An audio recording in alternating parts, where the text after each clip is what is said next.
were submitted in advance, and so these are some financial questions you submitted. Those of you who want to know where to submit questions, if you go into either AskDrBoyce.com, or if you're in the BlackStockMarketProgram.com, which gives you free access to Ask Dr. Boyce, there's a link at the top.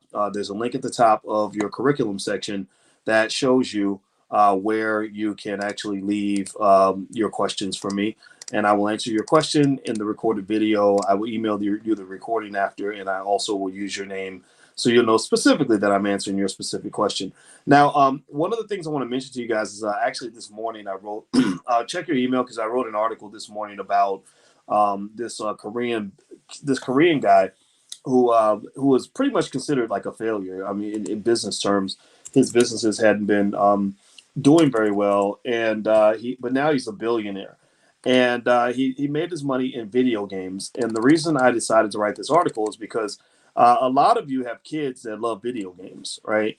And a lot of us grew up thinking that video games are not, something that you'd make a career out of, and that video games are for children.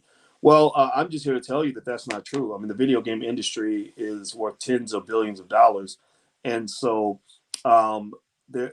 Somebody says I'm echoing. Am I coming through clearly? Give me a yes if you're able to hear me. Okay. Let's see. Someone says I'm echoing. I can't see your name, but am I coming through clear? Do I sound okay? Okay. Yeah, all right. So if I'm echoing, maybe put some headphones on or something like that. It might be some feedback going into your system. So anyway, this article, I wrote it on the Black Business School blog, actually, and I can share the link with you guys right here. But basically, it's about this guy who was like an epic failure. His first three business ventures had failed miserably, and he didn't think he was ever going to amount to anything. And now he's about to do an IPO in Korea for over $27 billion, I believe is the number I saw. And the reason this sparked my interest is because a lot of us have kids that are good with video games, right? And a lot of us have kids that are good with technology. And one of the things that we tend to do, I've noticed a lot, is I see a lot of parents that will encourage their children to like maybe go into like engineering or something like that, which I think there's nothing wrong with engineering. There's nothing wrong with being an engineer, but everybody doesn't want to be an engineer. Sometimes a kid actually just wants to play video games. And I'm here to just tell you that there is an industry that allows you to do that. There's an entire industry that allows you to use all that technical skill to play video games and learn how to develop games and stuff like that. And that's interesting because I remember my brother went to college and he majored in engineering because that it just sounds good, like you're in high school and you want to impress the grown-ups, so you tell them that you're going to go to medical school or law school or become an engineer because you're going to get a scholarship or whatever. And that's kind of the thing to tell people, and everyone's proud because you're going to be this great professional and make this professional money. And that's kind of the old hustle, honestly. It doesn't mean that that you shouldn't do those things. Like if those are your passions, that's what your child should do. But I just think that there's a whole lot more out there. And so I think about my own brother, and he loved video games, but he hated engineering. Like he hated it. It's a lot. A lot of people go through that, or they go to law school because they want to be the fancy lawyer with the nice briefcase and wearing nice clothes every day, who could say I went to Harvard. But then they get into the legal profession and they hate it. They hate being a lawyer. Or you'll see somebody that goes to medical school and they didn't go to medical school because they actually look forward to cutting bodies open and seeing blood all day. They went to medical school because they want to drive a Mercedes and make, $200,000-$300,000 a year. Well, there's easier ways to make $300,000 a year. There's easy, in fact, I've seen people who aren't that smart make $1 million a year. It really comes from having a business and understanding business models. So here's my conclusion on that. So when I think about my brother, well, actually, first let me tell you about my brother. I'll tell you my conclusion. So my brother went to college, studied engineering. He hated it the whole time. It was hard. It was boring. There's nothing worse than something that's both boring and difficult, because difficult is another level. Sorry, boring is another level of difficult, right? It's so imagine that. Imagine doing something that's easy and boring, but then compare that to something that is boring and hard, right? So for engineering, for him, it was boring and hard. And so he graduated, and he got these job offers to make where they were going to offer him, I don't know, 50 grand a year or something like that. And the whole family's like, "Oh, that's so great. That's good money." You know, a lot of us have families like that. And he actually said, "No, I don't want to do this. Like, this is not going to make me happy." And that's important because you have to think about wealth in all of its forms, not just your paycheck. Like, that can't be your whole measuring stick in terms of quality of life. And so he did something which I thought was a great move at the time.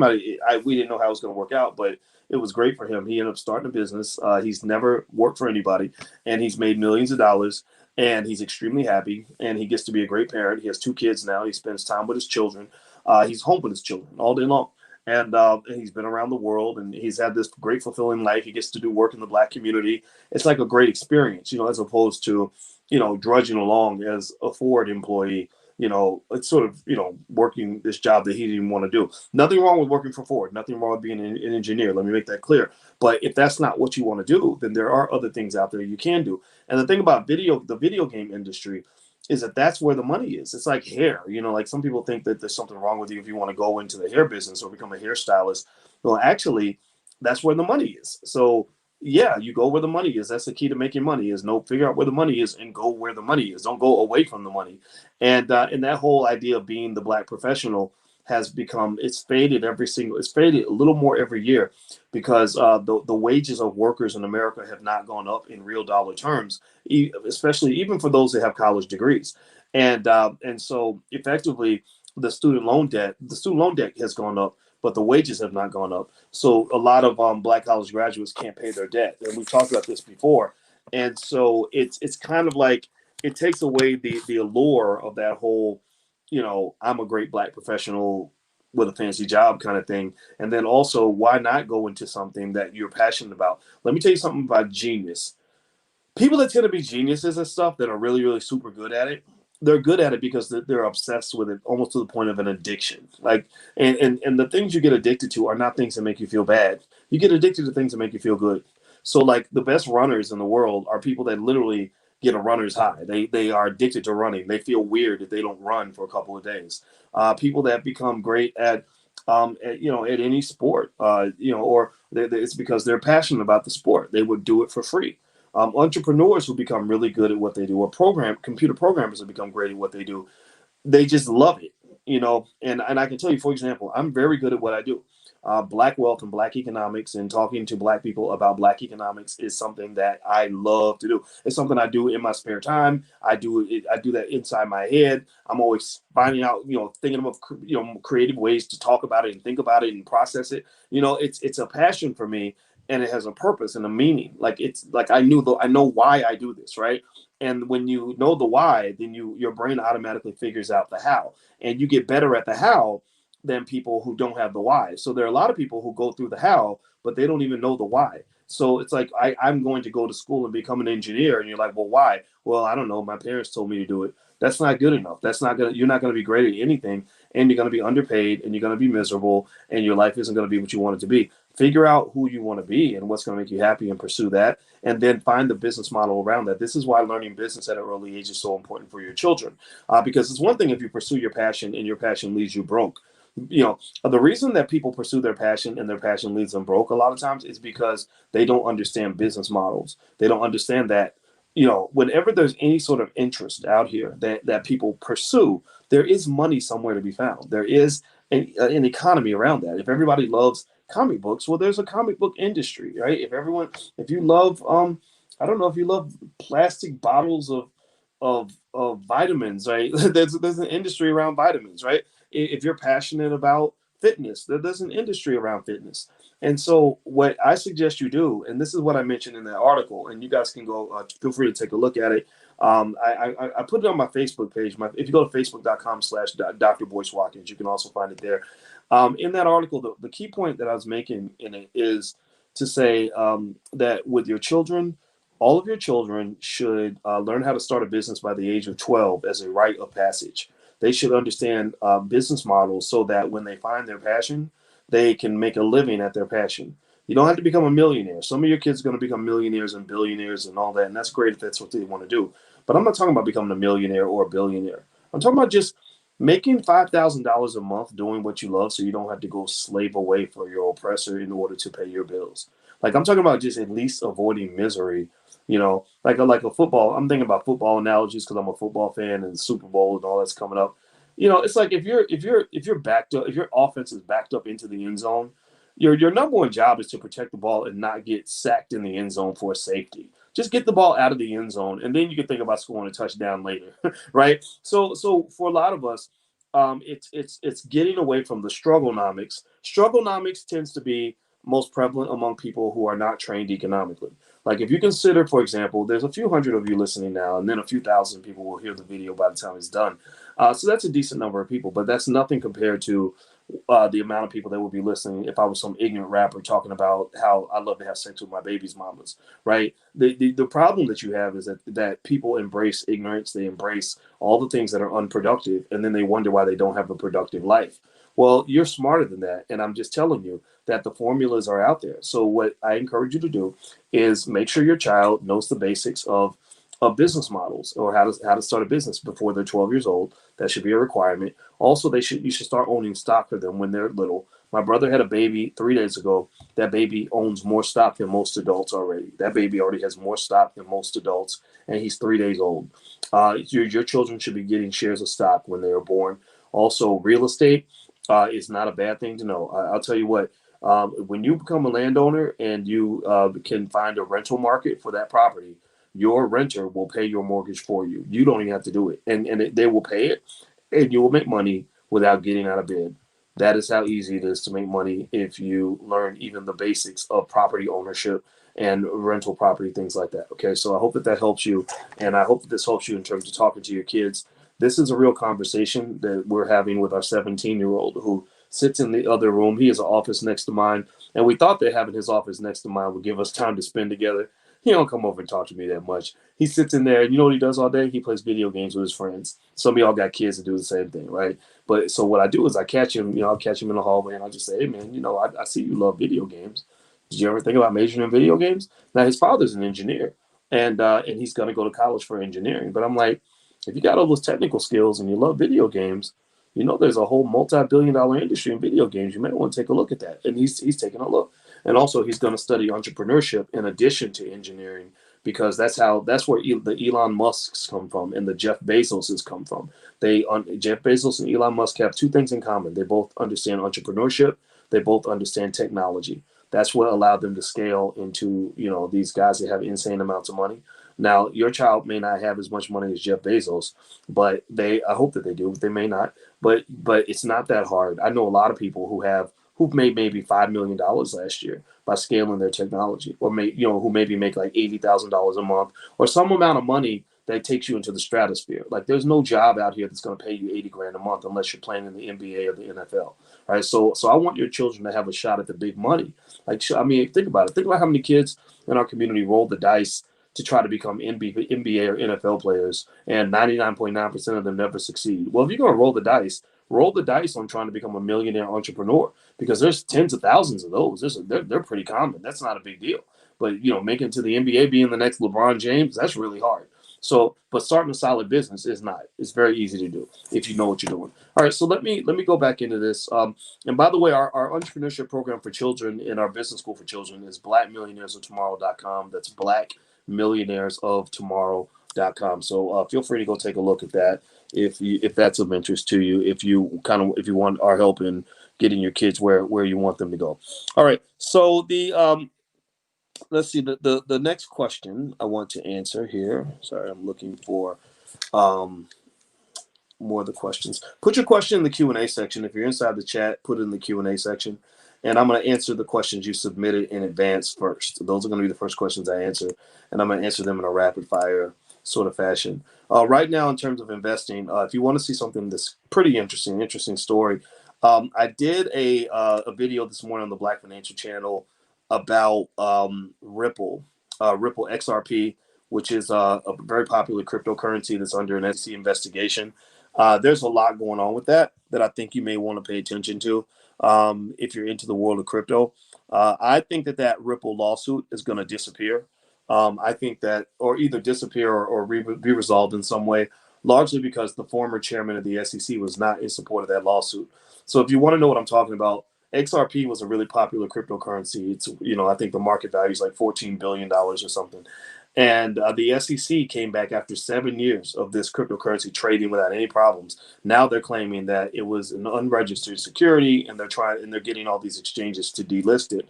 Well, the former chairman of the SEC, it turns out, did not support that lawsuit. He basically said, "Do not do this because this is BS. This is going to make people think that you're not ethical as attorneys or as enforcement officers." And I agree with that. So I think that that's going to matter. I think that's going to make a difference. But that's just my 2 cents. So it's on the blackfinancialchannel.com if you want to go watch the video. Okay, so first question is from Don Trailhead. Don Trail asks, is it good to have more than 30 stocks in a portfolio, or can you be too diversified? 30 is a good number. Can you be too diversified? That's a tough one. It's like, I don't know, maybe asking, can you eat too many vegetables or drink too much water? I guess technically you could, but truth of the matter is that I think being overly diversified, what that kind of does do though is that really connects your portfolio to the overall economy at large. So that pretty much means if the economy goes up, your portfolio goes up. If the economy goes down, your portfolio is probably going to go down. There's not much nuance to that. And I think that the argument against the idea of being over diversified is to say that, look, if you buy a mutual fund and the fund manager owns shares of, say, 80 or 100 different stocks, well, then you're invested in 80 or 100 different stocks. So if 30 of more than 30 is too diversified, then that will mean a lot of fund managers are too diversified. I tend to take the philosophy that says I can't own too many stocks that look like good investments. Like, so I don't always invest just based on making sure I have exposure to certain industries. I also invest based on whether the analysts are telling me that that stock is underpriced. That's the bottom line. So if they tell me that it's underpriced and I trust the analyst, then I might go along with that security because of that. And I'll be like, yeah, sure. I always have room for one more good stock in my portfolio, if I've got extra cash to invest. So while it's debatable about whether or not you can be under or over diversified, it's not debatable that you can be under diversified. And so if you own less than 10, less than 15 different stocks, then you could be at risk of being under diversified. So you got to be careful about that. All right. So the next question, these are questions that you guys submitted through the Ask Dr. Boyce program. If you want me to answer your question directly at the top of the list, just register. You can go to askdrboyce.com. Not only do you get your question answered, but also you have access to literally thousands of other questions I've answered from students in the past. So askdrboyce.com is where you can go take a look if you want to go consider it. Okay, so Max is asking, working with advisors for retirement, have Roth IRA, savings, 403B, Investco Equitable, not been aggressive with investments, so they haven't made much money. I'm 56 and would like to make money work for me. I'm very conservative. Does it make sense to do this now? I'm afraid I'll lose more than I can afford. Well, I don't think 56 means you're old. Like, that doesn't mean like, you could be a grandparent, right? But you're not expected to die tomorrow. So your investment horizon is longer than 5 years. I think of an investment horizon of longer than 5 years means that you still have some space to take a little bit of risk. Now, mind you, that's a little bit against conventional wisdom that you'll read in a textbook. A lot of textbooks will tell you that when you hit the 50s, you should start really reducing your risk.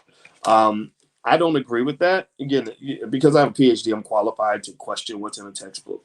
And so I don't agree with that because there's very few times in American history where if you had a nice diversified portfolio, even if you lived through the worst market crashes of all time, 5 years was usually enough time for you to recover from that loss. Maybe I could look at the data. Maybe the Great Depression could be an exception, but I don't even think the Great Depression is an exception. People made a lot of money during the Great Depression. People don't know that. A lot of people think everybody lost money. That ain't true. The Great Depression was like COVID. Sure, a lot of people lost money during COVID, but a lot of people made a ton of money during COVID. That's why it's important to know how to be an investor, because that helps you know where the money is. So I would probably, if your money's not moving fast enough, you may want to increase your risk a little bit. This is not investment advice, but this is just me sort of eyeballing based on what I'm hearing. Also, if you go to stockoptionsmasterclass.com, we actually talk about ways to generate income from your portfolio through the selling of call options. That's something I do pretty consistently, but it requires selection of certain stocks and doing it in a certain way. And so the options market might actually help you increase your risk a little bit. So stockoptionsmasterclass.com if you want to go take a look. Eddie Davis says, Dr. Boyce, I would like to join the private Facebook group. I'm a new student of yours. I've enjoyed your lectures. I typically catch them on art making days. I'm looking forward to hooking up with you on Facebook. Okay, Eddie. All right. Well, if you'd like to join our Facebook group for the Black Wealth Bootcamp, if you just search for the Black Wealth Bootcamp on Facebook, there is a group.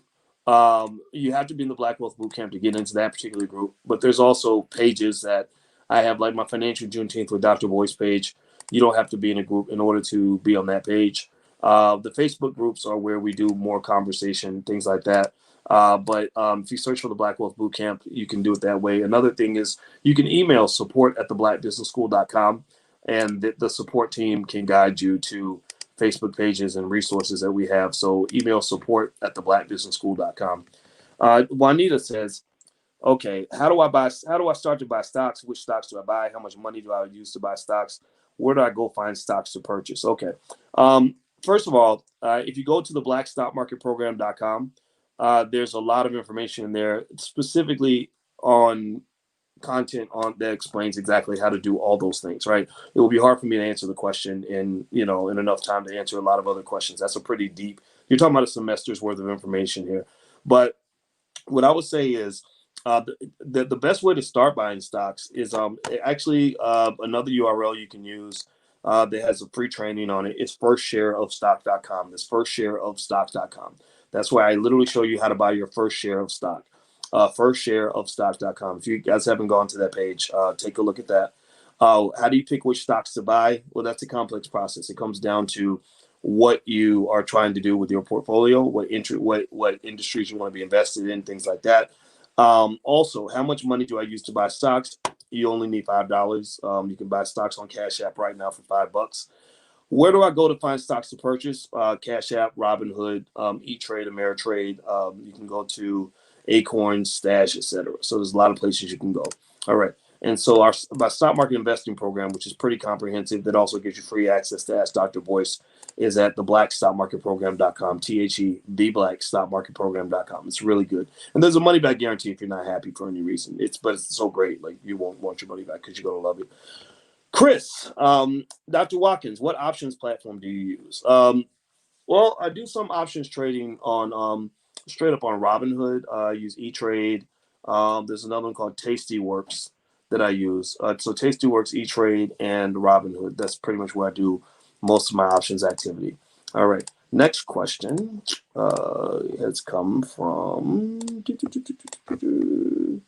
This one's from Shanika. Shanika says, "Are there any sites?" Shanika Adams. "Are there any sites you recommend for investing in Bitcoin?" I use Coinbase. I like Coinbase, even though I don't think it has the lowest fees in the world, but I like Coinbase because it makes things simple, and they kind of, it's easier to protect your crypto. I mean, if you get some of these other sites that are in other countries, you don't really know who to call if something happens and they take all your money. Like, there was this company called BitConnect. I don't know, anybody remember BitConnect back in 2017? And BitConnect used to get a lot of people to invest in what basically turned out to be a Ponzi scheme. It was a pyramid scheme. And I told people it was a pyramid scheme. I kept warning people. There's videos I did where I said, it's a pyramid scheme. Please listen to me. And but the problem is when people start making money, sometimes it stuffs their ears and they can't hear you warning them. So BitConnect eventually went belly up, and a lot of people lost a lot of their money. And the thing about BitConnect was, they just left. They just disappeared. They just took your money and ran off. So Coinbase is a little bit better because at least they're under the authority of the U.S. government. So it's not as likely that something terrible like that's going to happen. Although the SEC investigation into Ripple did cause Ripple to be delisted by a lot of exchanges, which has caused problems for people that own Ripple. Let's see. Shakira Moran is asking, "Good morning, Dr. Boyce. I would like to become a financial planner and I want to know the best route to take. Thank you for your advice.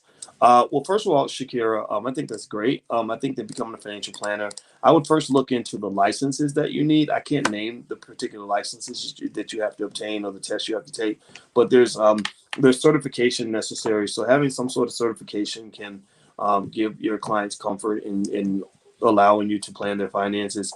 I would also learn from a financial planner if you can. Learn what software they use.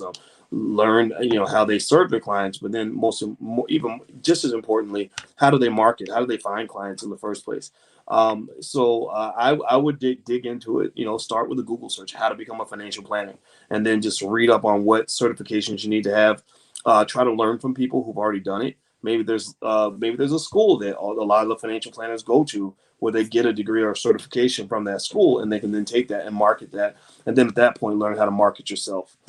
Somebody wrote CFP. Yeah, there we go. CFP, Certified Financial Planner. Absolutely, there you go. So start there. All right, next question. Tiffany Carter says, I understand what you say about the challenges for us working in corporate. However, if I have my own recruiting agency, I'd be helping find people to work for corporate and still depending on them paying me. How do you work around the need for corporate? Um, well, see, here's the thing. There's different degrees of financial slavery, and I call it financial slavery because that's what it is. Capitalism is. I tweeted about this actually because this was on my mind. People don't understand that capitalism is built on slavery, and that if you don't own assets, if you don't own something, then you're more likely to be a slave. And so the worst thing that your parents did to you, and not it wasn't even their fault because their parents probably did it to them, is they trained you to go into a capitalist society without any ownership whatsoever. Basically, they prepared you for slavery. And I'm not exaggerating when I say this. Slavery is a lack of freedom. Slavery is the lack of ability to do what you want to do. And so when you get up in the morning and you can't do what you want to do, you have to do what your boss tells you to do, then effectively that's a type of slavery. And a lot of the reason that for the slavery is a lack of ownership. When you own nothing, then someone probably owns you. And so to that point, Tiffany, when you ask how do you reduce the dependence on the corporate plantation, I'm not sitting here saying that you can't work with corporations. I'm not saying that you can't engage with them from a business standpoint. What I'm asking for you to consider is that you must always have a gauge on how much freedom and flexibility you have. It comes down to a word that we use a lot in finance called options. When I teach stock options, I start off by teaching it by explaining, like, telling the students, look, you already know what options are. You know what it means to have options, right? Now we're just going to make it more formal, but options are options. A 4-year-old, 5-year-old child can understand what an option is. And so if I'm in your position and I'm working, and I'm connecting with these corporations, I'm sending clients over to those corporations. My question is always, do I have options? So, for example, a person who works for one corporation and gets 90% of their income from one company doesn't have nearly as many options as somebody who gets 20% of their income from 5 different companies, or 10% of their income from 10 different companies, which adds up to 100%, right? That third person is diversified, meaning that if one company decides to cut ties, they're still going to have 9 other business situations that are ongoing, assuming that there's no connection, assuming that one company dropping them doesn't cause the other companies to drop them. That's what they call correlation. That would be bad, right? If everybody, so for example, when Louis Farrakhan got banned from Twitter, well, Facebook came along and then Google came along because they all coordinate their actions. There's a correlation there. Assuming that that's not true, having more companies that you work with as a contractor can give you more options than a person who is just an employee. The other thing too is when you think about options, your financial security plays a direct part in your options. So if you're a person that works in corporate, let's say that you've only got one job, which is a very risky position to be in, because if that one company decides to cut you off, you're in big trouble. But let's say that you do have that one job and you're in big trouble, that you're at risk. Well, at that point, you have to prepare, for the emergency. So that means you have to really gauge your financial security and ask yourself, if this company cut me tomorrow, am I going to be able to survive? Well, your ability to survive will come down to do I have savings in the bank? Do I have investments out there? Do I have other streams of income that I can lean on in case this stream cuts out? Do I have maybe something as basic as being married or not married? That even that plays a part, right? If you have a part, I tell you what. One thing I love about the black woman I'm marrying is that she actually told me, it's really funny. I make the most money in the household. I don't think that's a big secret, but she did tell me. She said, you know what, Boyce, your whole business could go bankrupt and you could have no money, and it's okay because I can afford to pay all the bills. And I think that's great. We live below our means, even though we could have a much bigger house and a much bigger lifestyle, but we don't do that. We think about financial security and legacy and what could go wrong, right? So ultimately, the point is to say that you got to do those. The banks call them stress tests. Stress tests are where you say, okay, what if this goes wrong? Am I going to be okay? Well, what if that goes wrong? What does that scenario look like? And you got to kind of peek behind all the different curtains of possibility to kind of know, like, okay, if this goes wrong, ooh, I look behind that curtain, that don't look pretty. Not having my job, I got to prepare for that. I got to make sure that I'm covered for that. Do you follow what I'm saying? So that's what it means. When I say reduce dependence on the corporate plantation, I am not just talking about quitting your job.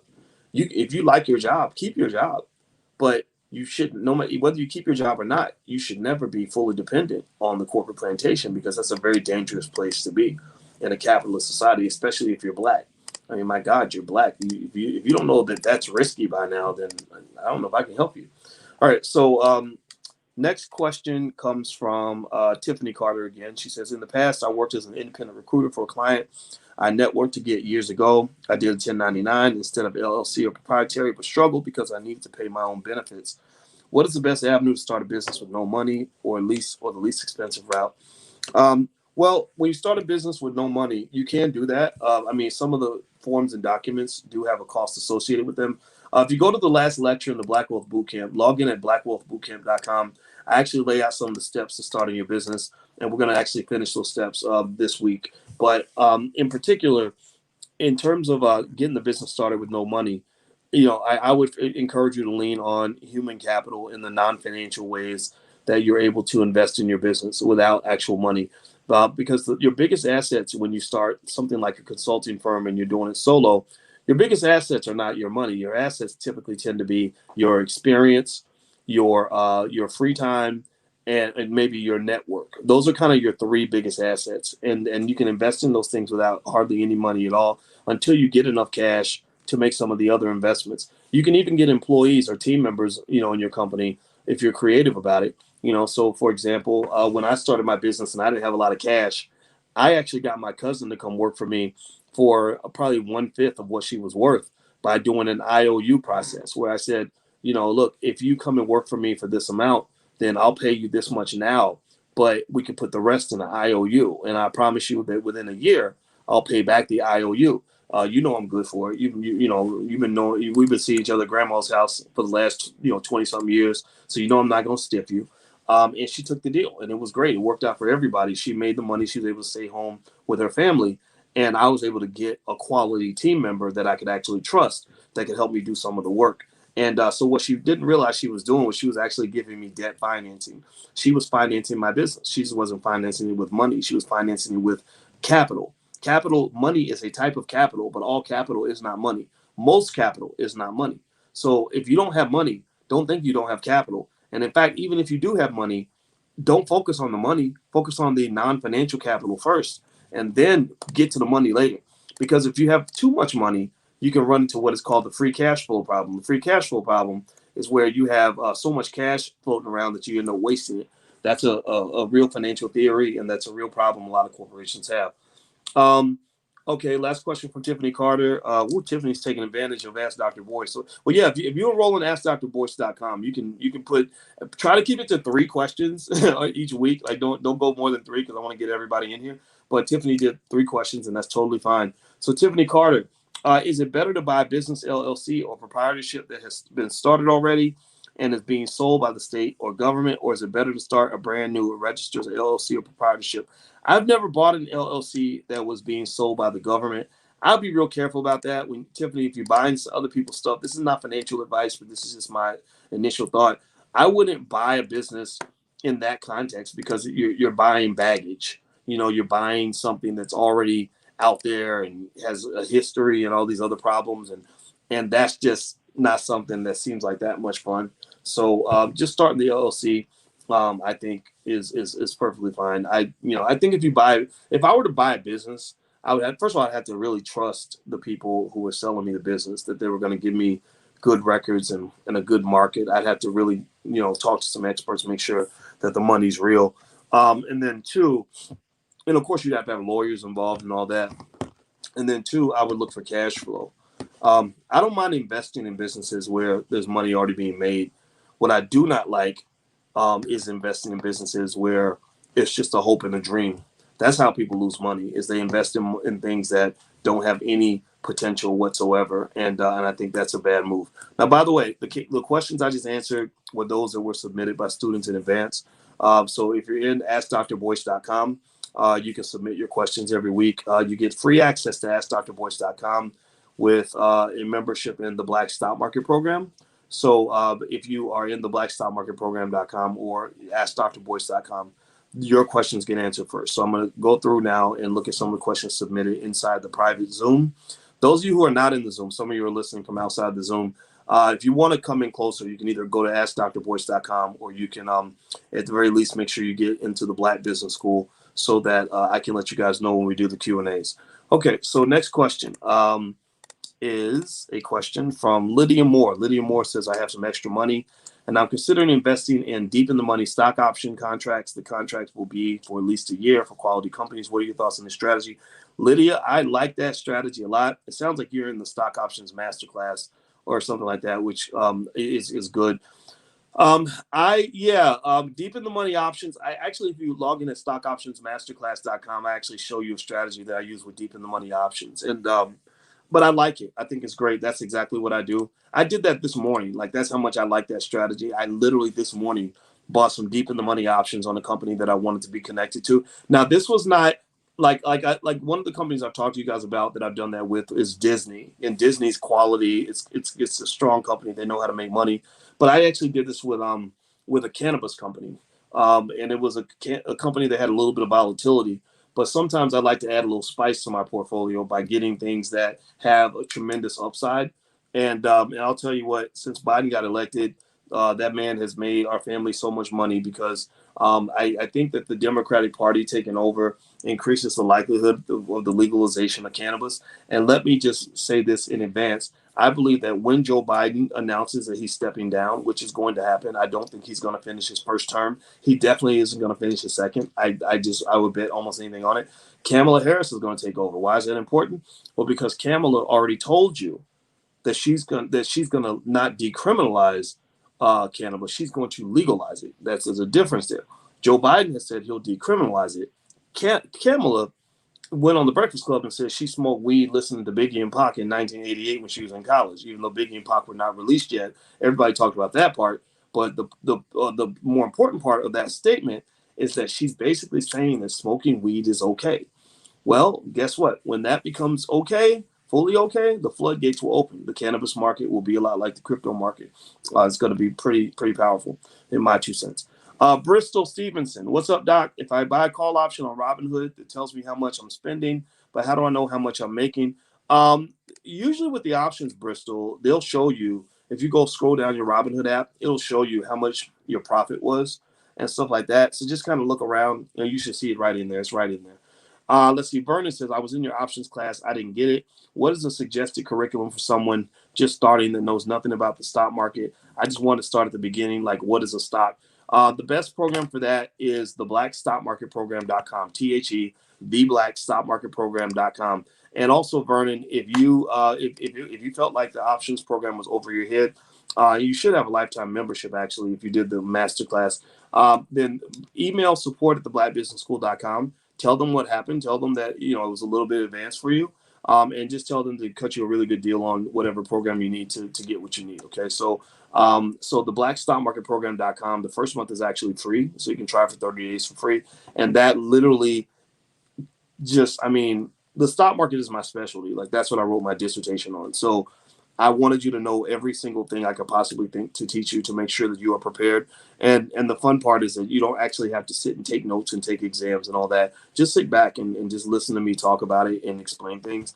If you do that for just a few hours, like you're gonna be buzzing along. Cubula says, I received unemployment checks. Wait, I inherited $50,000. What should I do with it? Thank you. Well, congratulations to you. Um, a diversified portfolio is the first thought that comes to mind. Maybe some sort of mutual fund. Not investing all the money in one place. If there's something that you always wanted to do, like if you always wanted to be a property owner, I think this might be a good way to stop paying rent. Maybe go ahead and put a down payment down on a house or something like that. If that's not doable, if you do have a business, be careful about putting the money into a business, because with businesses, if you get a bunch of cash and you invest it, then you run into that key free cash flow problem I mentioned earlier, where people that get sometimes the biggest curse you can have is to start a business that you don't understand very well and to have a bunch of money, all the money that you need to get started. That's a great way to lose money, because what happens is in the beginning, you're messing up, you're making a lot of mistakes. And the thing is, though, because you've been given so much money, you're given room to make a lot of really huge mistakes, huge financial, costly mistakes. So if I had a bunch of money, I'm starting a business. First thing I do is I use some of that money to pay somebody to guide me and consult with me and mentor me through the process so that I can take advantage of their knowledge. Sitting down and having a conversation with somebody who knows what they're doing can literally allow you to learn more in an hour than it would have taken you 5 years to learn if you did it by yourself. I am not a big fan of trial and error unless you want to waste your life and all your money doing everything the wrong way until 10 years later you finally figure it out, something that somebody could have told you back in the year 2012. That's a terrible feeling. So don't underestimate the power of knowledge from trained experts who know what they're talking about. It saves you a lot. And if you think about it, I mean, a lot of you went to college and went deep in debt to learn from professors, many of whom have never run a business. Most of your professors in college and business schools have never run a business. Some of them never even work for a business. So, if you're going to spend money on that, spend money learning from the people who know what they're talking about. Joshua from the UK. I started £5 a day investing, but I would like to get your thoughts on electric vehicle stocks. CCIV got a lot of hype last week. What are your overall thoughts on that industry? Electric vehicles are the future. The question is, who will own the future? Nobody really knows that exactly. One electric vehicle company I've been investing in for a while that's been just phenomenal. It has been a workhorse, because they're going to get that. I believe they're going to get that contract from the Postal Service. When that happens, I think you're going to see a jump in the stock. But I got to research that and see what the status of that is. But there's others out there. I think it was NIO. NIO is the Chinese Tesla. Tesla itself, I think I consider, that's kind of in that industry for sure, right? But they're more than just a car maker. That's why I hesitate when I say Tesla. Kathy Wood, who runs ARK Investing, I believe she actually has a portfolio of companies in this industry. And I mentioned Kathy Wood because that is a really smart white lady. I like Kathy Wood a lot, and I invest with her some of her funds, and I just think that she's great, and so that might be something you can look into also. Pamela, how do you think the new administration will affect Black wealth? It won't. I don't think they're going to do anything constructive for Black wealth. Black wealth is going to be affected by you. At best, there's talk of, dealing with the student loan issue, which is, a national issue. It's not so much just a Black issue, but Black people are affected. But it's going to probably be, unfortunately, it's going to be kind of lightweight, because the problem is that a lot of your politicians are deeply in bed with a lot of with a lot of corporations, and the corporations don't want radical economic change.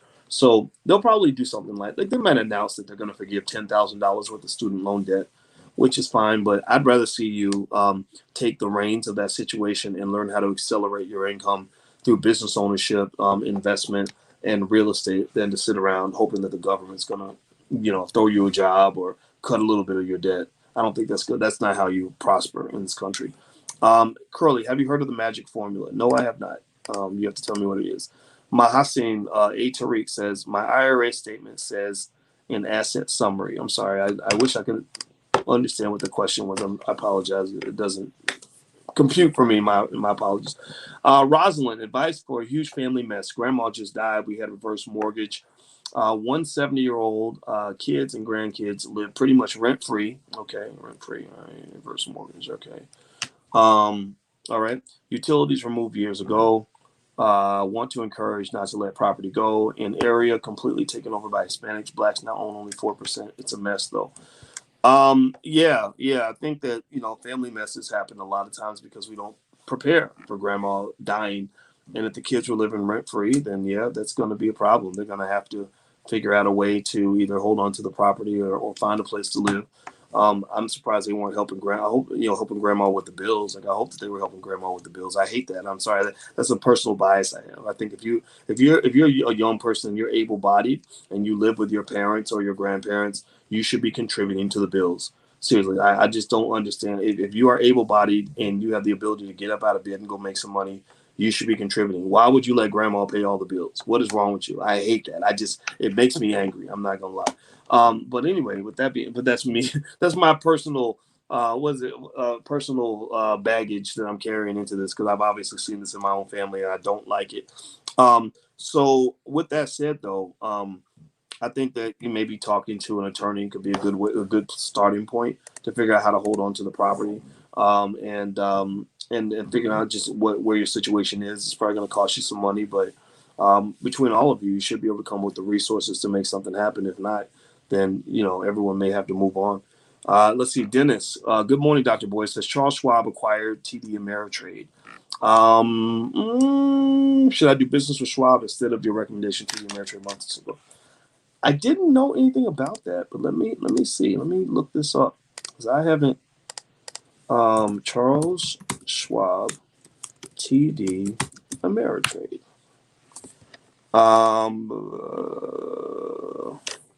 Oh, okay. So they're now one company with a shared mission to help people realize their financial dreams through investing. Okay.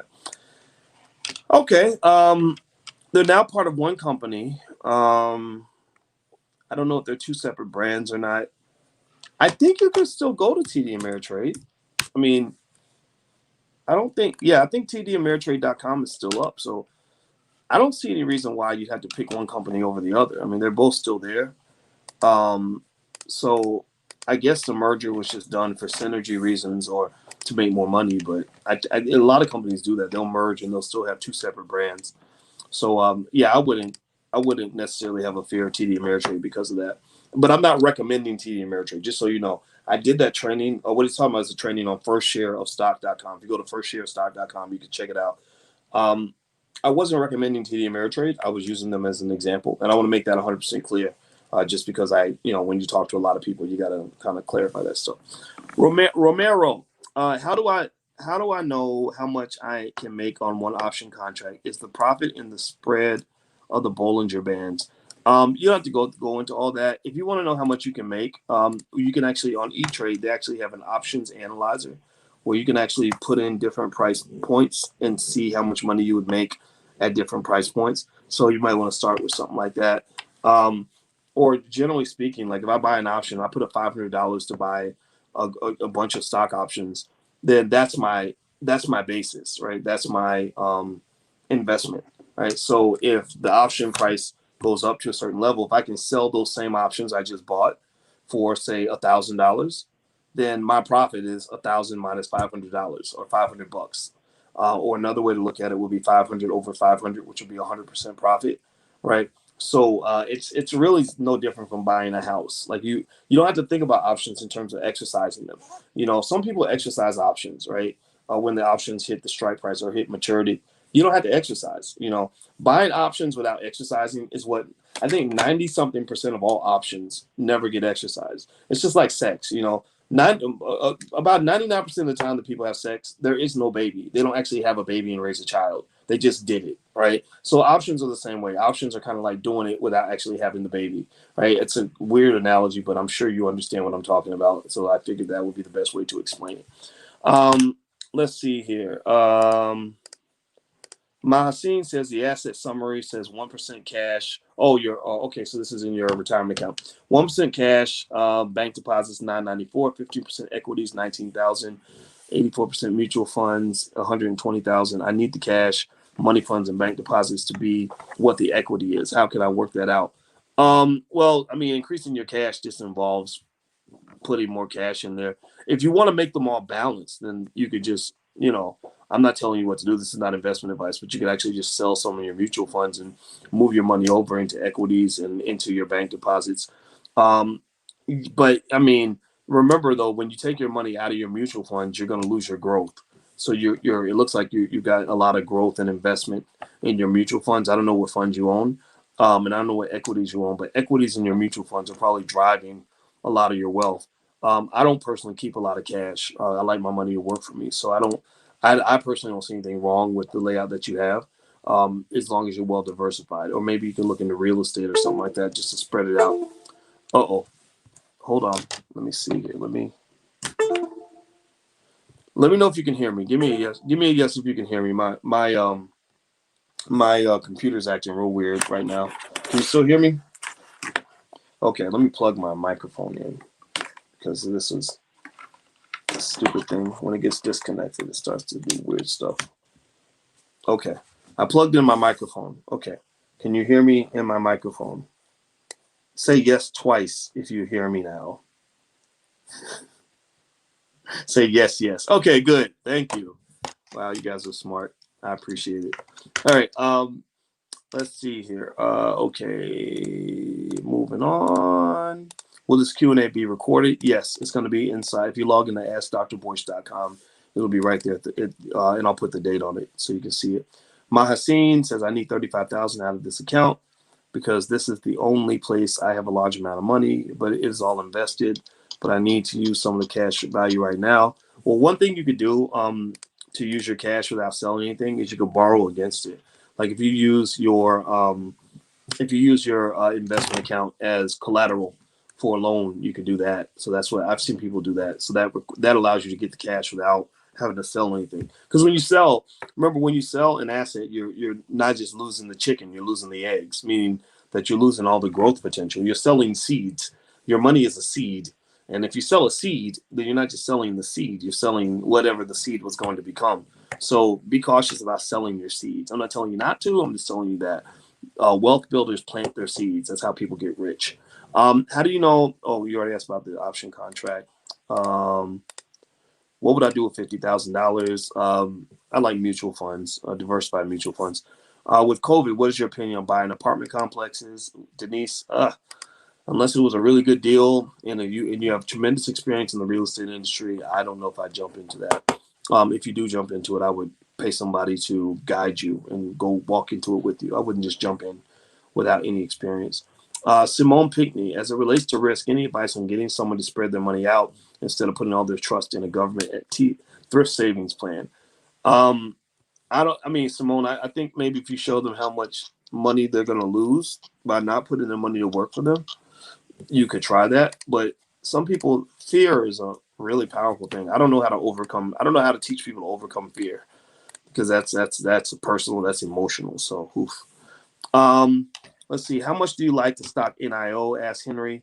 Do I own it? Yes, I do. I like it. I'm really curious about NIO. I'm going to buy some more actually, not because I just know for sure this company's going to do well, but if I'm not mistaken, isn't NIO like the Chinese Tesla or something? Let me see. Let me look it up. NIO. It's a car company. It's a Chinese automobile manufacturer headquartered in Shanghai, specializing in design and developing electric vehicles. Yeah, that's what I thought it was. I like NIO. I just think NIO is just a wonderful company. It's just interesting, intriguing. The stock has gone up a little bit. Let's see, in the past month, it's gone up from 44 to 56. The last year, wow, it was as low as, is that $50? Oh well, okay. It's as low as 50 and as high as 62. So it's dipped a little bit. Let me see. Now I could have bought it though back in March of 2020 for $2.71. So when I say that it's dipped a little bit, that's clearly recently. Now, if you happen to be lucky enough to have bought it at the start of the year, then God bless you and your family because you're dancing in the street right now. So yeah, I don't see any reason not to take a look. I like it. I think that there could be upside. The funny thing about stocks like that is that some people will say, "Oh my God, the stock has gone up from $2 to $50. It can't go any higher than that." No, that's not true. You might be, you think you might be at the end of the growth cycle. You might be at the beginning. I mean, you never know. NIO might be worth thousands of dollars one day. So I'm not saying it will be, but you never know. Okay, somebody asked about the infinite banking concept. Who asked about infinite banking? Um, Coprentis Ferguson says, have you heard of the infinite banking concept? Yes, I've heard of it, but I cannot tell you exactly what it is. But what I'm going to do is I'm actually going to Google it because I'd like to actually know what it is right now. So let's see, infinite banking. Okay, infinite banking. We actually do a lecture in the blackstockmarketprogram.com. There's a lecture on how to create your own family bank.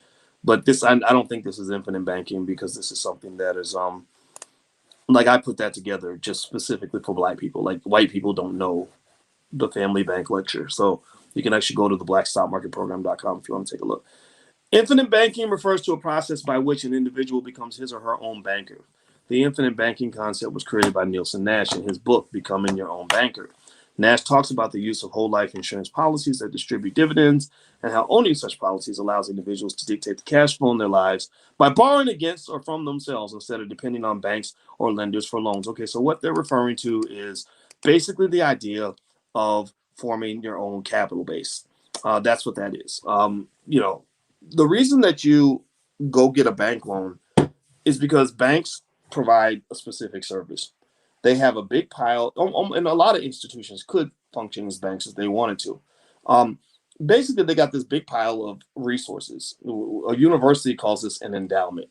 Before bank, this just might be their what's the word? Let's just say their assets. Their assets. There's another word that I was trying to use on this, but I'm losing my words there. But they have a big pile of assets. Their capital.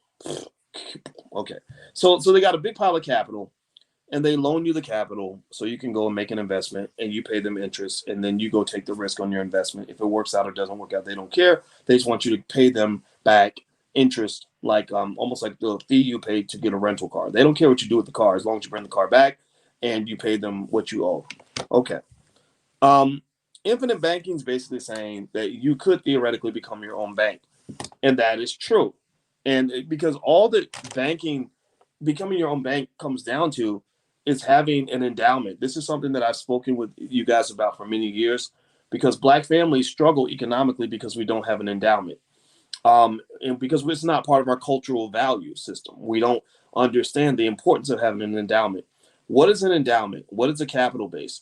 An endowment or capital base is pretty much a set of resources you have that you can draw upon in case you need resources. So for a farmer who has no money at all, there could be a farmer who has no money at all who can literally have an endowment that's still worth millions of dollars.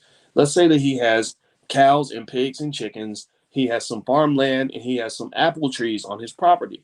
Well, that's his endowment. If he gets hungry, he ain't never gonna starve because he can go kill a cow. He can go, eat a pig. He can go eat apples off the tree. He can grow things on the farmland. If he needs to get money, he can grow some crops, sell the crops. He can sell a piece of the land. He can sell the apple tree. Right? He's got this endowment that he's able to go to in the event that he has a financial issue. Right? And so the reason that you are in deep danger economically as Black people in many cases is because you were raised in an environment where you have no endowment, you have no capital base. You grew up in a space where your parents live paycheck to paycheck, and then you were taught to live paycheck to paycheck, which means that when you run into a financial emergency or what financial people call a liquidity need, you have to go to a bank owned by a white guy and say, hey, will you give me a loan? And they say, no, Negro, we don't loan to Black people. And this isn't your capital. This is our capital for our community. And your credit score isn't good. So we're not giving you anything. Or, especially if you want to go start a business or whatever, they'll loan you money for like student loans, but that's not really giving money to Black people. That's giving money to Black people so they can give it to other white people. That's really what that is, literally. Like literally, that's why student loans are easier to get than business loans.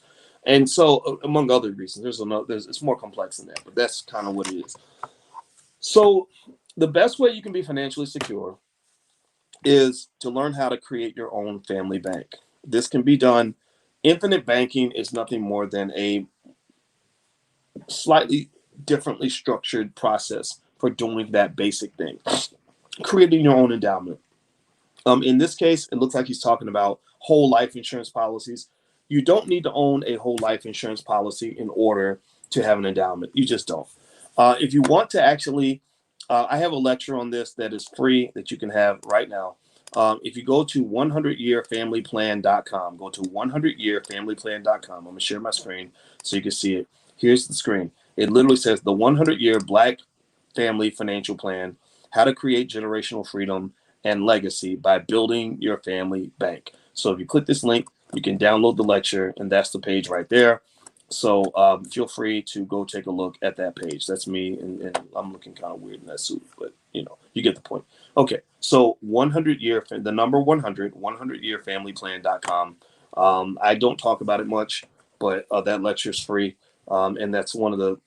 I met somebody who was related to a really famous Black person. I think it was A.G. Gaston. A.G. Gaston was this really wealthy Black man in the 1940s and 50s. He was a great man.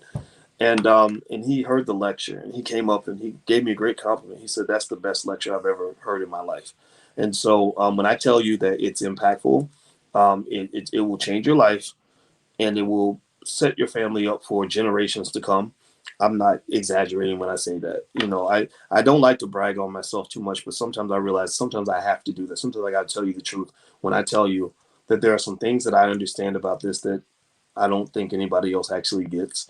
I don't say nobody, but I just don't see it anywhere. So go to 100yearfamilyplan.com. That's the URL, and you can go take a look. I'll type it in the chat, 100yearfamilyplan.com. And just take a few minutes and watch it, and I guarantee you, it's gonna shift your thinking. It'll guide you in a lot of different ways. So anyway, I gotta go, guys. I hope this was helpful. This was fun. And also askdrboyce.com if you want to join that program and leave questions. I answer those questions first. And so that's a good way to leave me questions. Or you get free access to Ask Dr. Boyce. And also you get free access to what Dr. Boyce is buying if you join the blackstockmarketprogram.com. THE, theblackstockmarketprogram.com. So there's the URL. And that's it. And I'm going to go take me a nap, because you might be able to tell I'm getting a little bit sleepy. My brain's been churning all morning, so I need to go take me a nap. So have a good day, everybody. It was great talking to you. I'll see you soon. Bye-bye.